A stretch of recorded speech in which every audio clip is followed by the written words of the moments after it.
একটা সময় শহরটি ছিল অত্যন্ত জাঁকজমকপূর্ণ।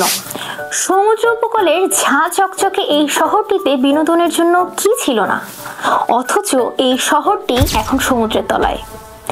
পাইরেটস অফ দ্য ক্যারিবিয়ান ছবির দৃশ্যগুলো দেখেছেন নিশ্চয়ই, যেখানে দেখা যায় ঝড়ের মধ্যে মাঝ সমুদ্রে ভেসে যাচ্ছে জলদস্যুদের জাহাজ।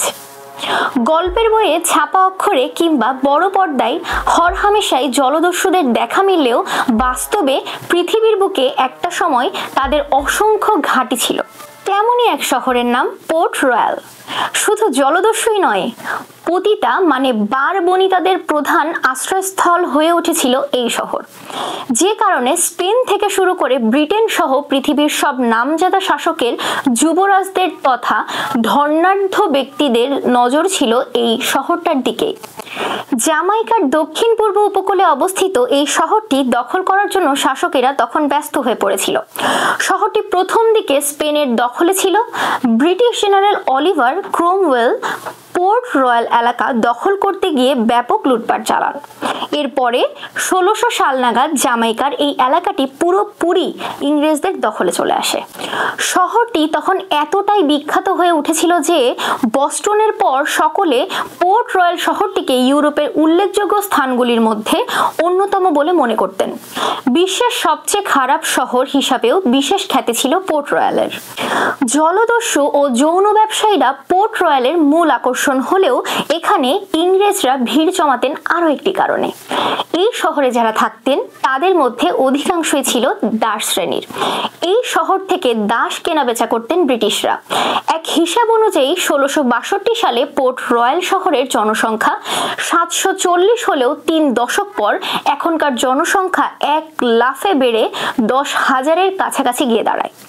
আর এই জনসংখ্যার প্রায় 1/4 ছিল দাস। ইংরেজরা আসার পর এই শহরে 2000-এর উপর আবাসন গড়ে ওঠে। শহর জুড়ে মোট 6টি দুর্গ তৈরি করেছিল ইংরেজরা। সব মিলিয়ে পোর্ট রয়্যাল শহরটি বেশ জাঁকজমকপূর্ণ ছিল। অনেকটা আকস্মিকভাবেই পুরো শহরটি ধ্বংস হয়ে গিয়েছিল। কিন্তু কিভাবে এত বড় একটি শহর সম্পূর্ণ ধ্বংস হয়ে গেল? 1692 সালের 7 জুন সকালে ঘটনাটি ঘটে। ভয়ানক ভূমিকম্পে কেঁপে উঠল সারা শহর। কম্পনের তীব্রতা ছিল 7.5। দুর্গ থেকে শুরু করে শহরের বেশিরভাগ অংশ সমুদ্রের পানির গভীরে তলিয়ে যায়। লেফটেন্যান্ট গভর্নর হেনরি মর্গ্যানের কবরও তলিয়ে যায় পানির নিচে। শহরের বাসিন্দাদের অনেকেই এই দুর্ঘটনায় মারা যান। এই দুর্ঘটনার পর শহরে চুরি ডাকাতির পরিমাণ বাড়তে থাকে। শুধু তাই নয়, পোর্ট রয়্যাল শহরে একের পর এক আঘাত হানতে থাকে প্রাকৃতিক দুর্যোগ। ধীরে ধীরে 1700 শতাব্দীর এই শহর একেবারে ধ্বংস হয়ে যায়।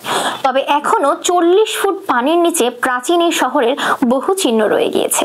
1950 সাল থেকে ডুবুরিরা এই শহরের খোঁজ করতে সমুদ্রের তলায় বারবার ডুব দিয়েছেন। 1999 সালে এই শহরটি জাতীয় ঐতিহ্যবাহী স্থানের তালিকাভুক্ত হয়।